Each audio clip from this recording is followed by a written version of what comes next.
Partnership बिना date वैसे ही है जैसे क्रिकेट बिना रूल्स, कंफ्यूजन गारंटेड। सो चलिए समझते हैं इस गेम का नियम।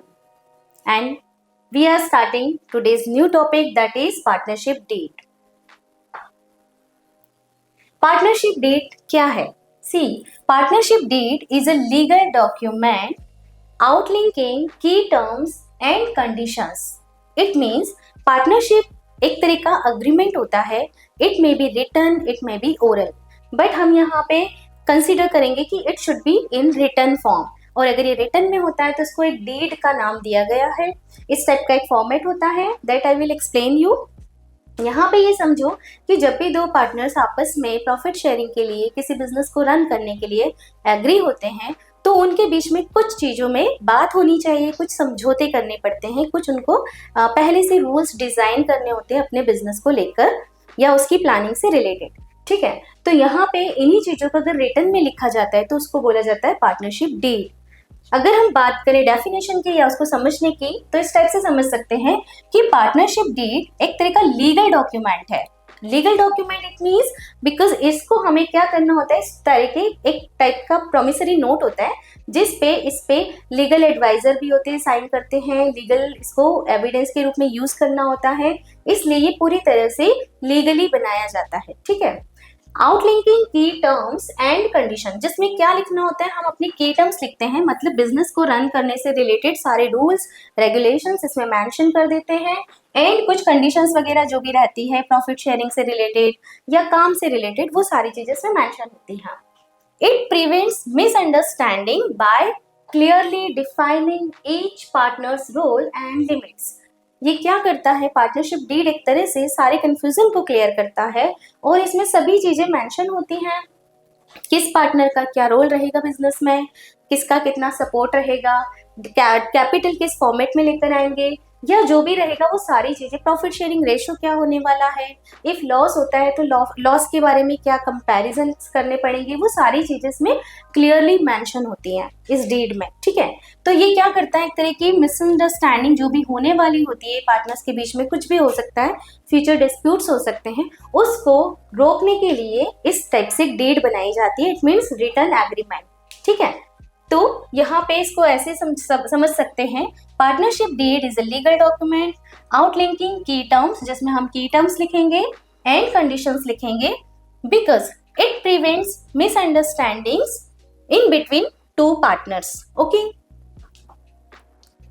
सी फर्स्ट ऑफ ऑल अगर हम बात करें कि जो पार्टनरशिप डीड है वो हमें किस तरह से हेल्प करने वाली है, तो we can say it should be, first point it is clear rules, means in partnership deed defines responsibilities of each partner clearly। मतलब हम क्या करते हैं, हर पार्टनर का रोल, उसकी रिस्पॉन्सिबिलिटीज यहाँ पे क्लियरली डिफाइन कर दी जाती हैं, बता दी जाती है, अच्छे से एक्सप्लेन कर दी जाती है। ठीक है, जिससे कि किसी को भी कोई कंफ्यूजन नहीं हो और वो एक दूसरे के ऊपर अपने काम को नहीं टालें। ठीक, डिस्प्यूट्स रिजोल्यूशन, देखो एज आई टोल्ड यू कि पार्टनर्स हैं, जब पार्टनरशिप जैसे एक फ्रेंडशिप में लड़ाई झगड़े हो सकते हैं, वैसे ही पार्टनरशिप जो कि बिजनेस से रिलेटेड है उसमें भी होना ऑब्वियसली बहुत ही मतलब नॉर्मल सी बात है।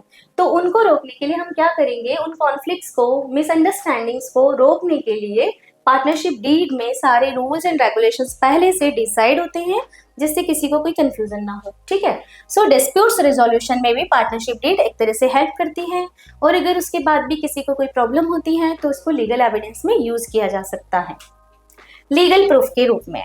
ठीक, so serves as evidence in case of disagreement. मान लो पार्टनर्स डिसएग्री हो रहे हैं किसी कॉन्सेप्ट पे, उनके बीच में कोई कॉन्फ्लिक्ट्स हैं, मतभेद है, और वो एग्री नहीं हो पा रहे हैं, तो उस डिसएग्रीमेंट की कंडीशन में पार्टनरशिप डीड को लीगल एविडेंस के रूप में यूज किया जा सकता है और उस पर लीगल एडवाइस ली जा सकती है।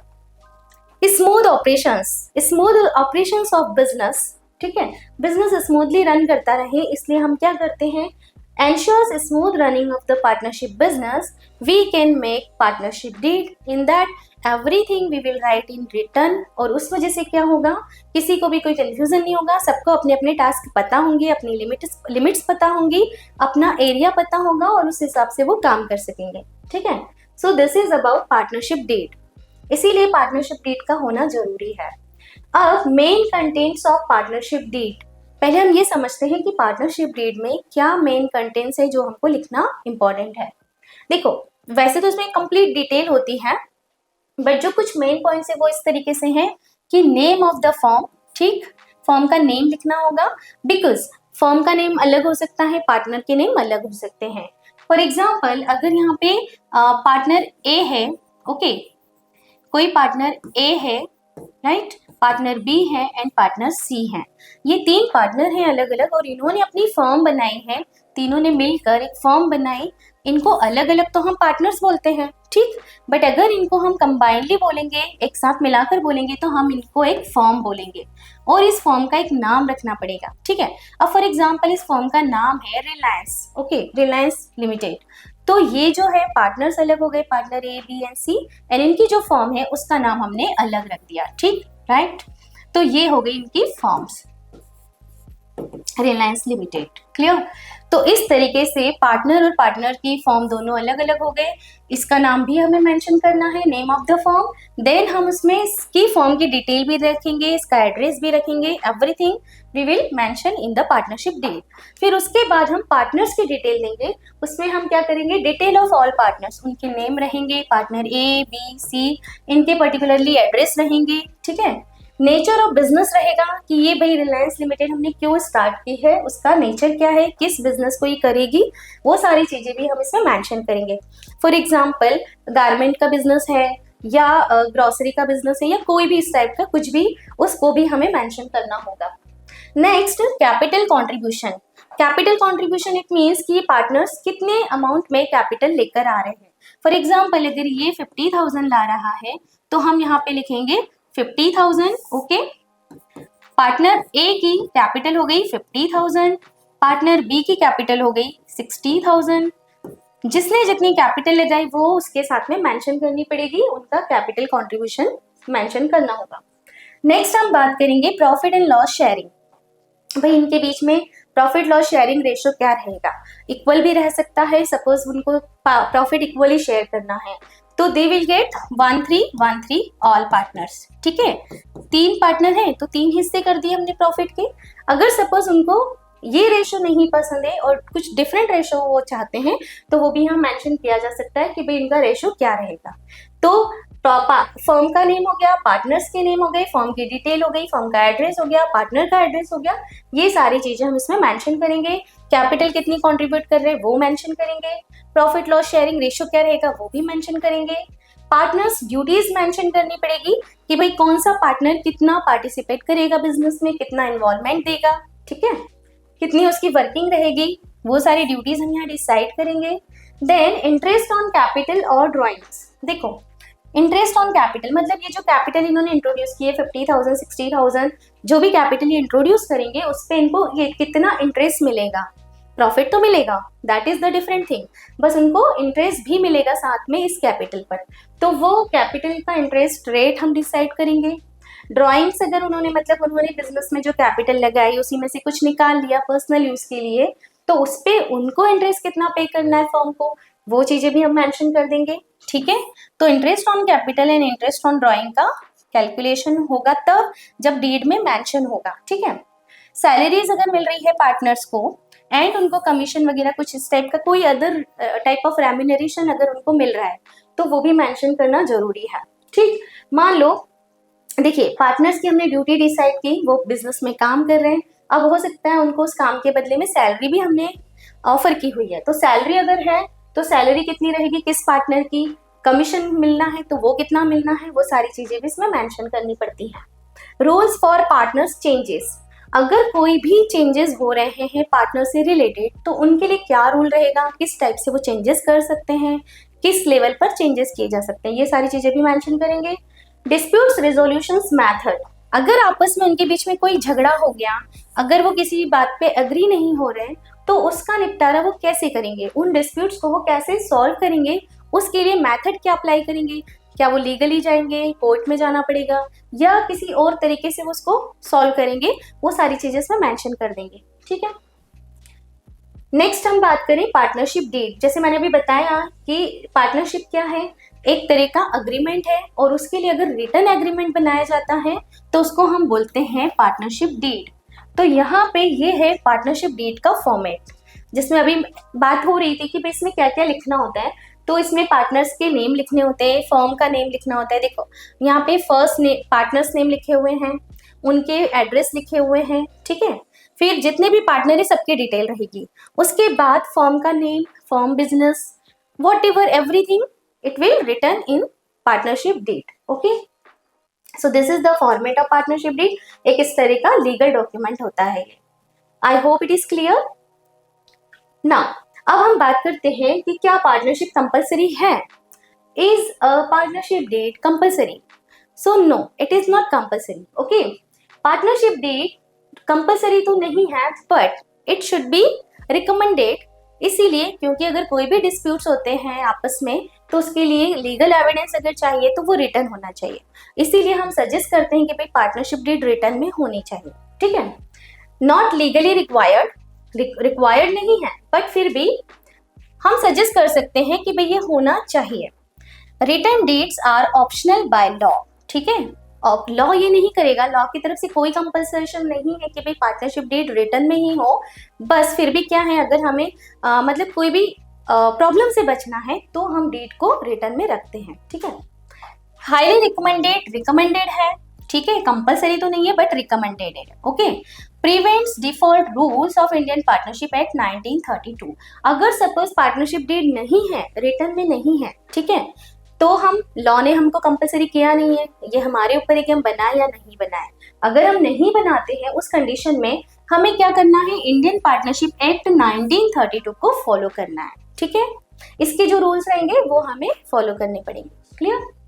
कस्टमाइज टर्म्स एक और ऑप्शन है हमारे पास। देखो, या तो हम डेट बनाएं, ठीक, या तो हम बना लेते हैं तो वेल एंड गुड, नहीं बनाते हैं तो इंडियन पार्टनरशिप एक्ट को फॉलो करेंगे। और अगर उसके बाद हम एक और काम कर सकते हैं, कस्टमाइजेबल टर्म्स, मतलब cater to firm's specific need and agreement. हम अपनी फॉर्म के अकॉर्डिंग कुछ रूल्स हम अपने बना लें और कुछ में हम पार्टनरशिप एक्ट को फॉलो कर लें, ठीक है। हम ये भी कर सकते हैं। इस तरीके से क्या होगा, एक कस्टमाइज हमारे पास एग्रीमेंट रेडी हो जाएगा। कस्टमाइज एग्रीमेंट में क्या होगा, कुछ रूल्स हमारे और कुछ हमने ऑलरेडी जो बने हुए हैं उनको भी यूज कर लिया, ठीक है। तो ये तीन तरीके से इसको देखा जा सकता है। इसीलिए हम बोल सकते हैं कि पार्टनरशिप डीड ओरल भी हो सकती है, रिटर्न भी हो सकती है, ठीक। Rules without a partnership deed. अब जैसे हमने बात करी कि कंपलसरी तो है नहीं बनाना, तो अगर मान लो हम नहीं बनाते हैं, इंडियन पार्टनरशिप एक्ट को फॉलो करेंगे, तो उस कंडीशन में rules without a partnership deed, जो रूल्स हैं वो क्या रहेंगे। जब हमारे पास डीड नहीं है, रिटर्न एग्रीमेंट नहीं है, तो रूल्स क्या रहेंगे। देखो, ये इंडियन पार्टनरशिप एक्ट के द्वारा दिए गए रूल्स हैं जो हमें फॉलो करने हैं। First of all, profit sharing. Profit sharing कैसे होगी, shared equally if no deed exist.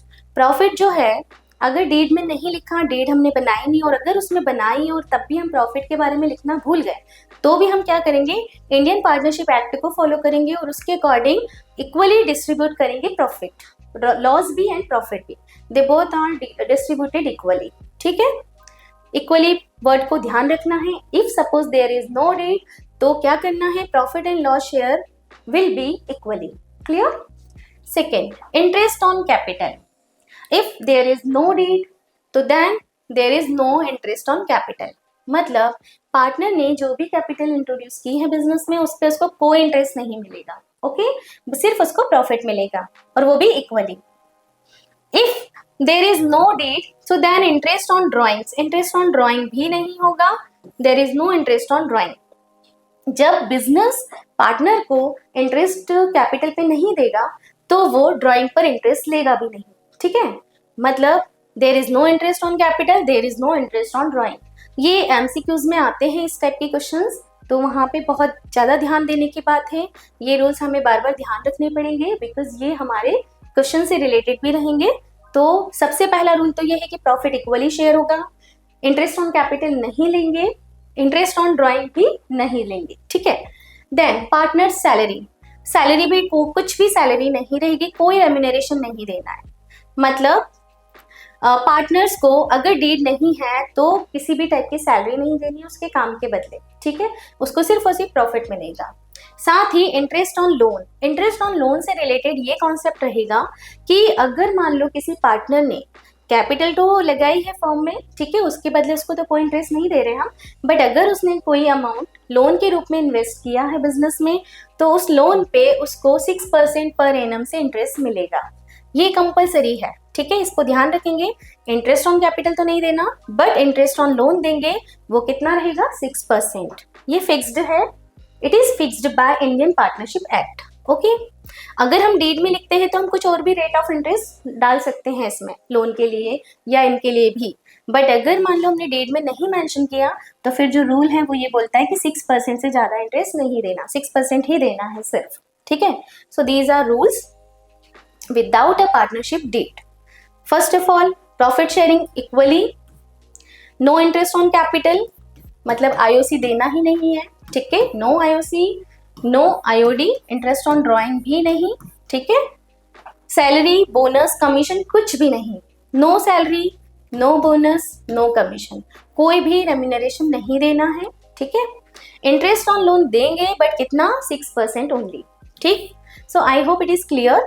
Rules without a partnership deed, ये बहुत अच्छे से याद रखने, बार बार इनका काम पड़ेगा ही, ठीक है। So this is about rules. लिखा पढ़ी न हो तो हिसाब किताब भी उलझ सकता है, इसीलिए पार्टनरशिप डीड ही है सच्ची समझदारी।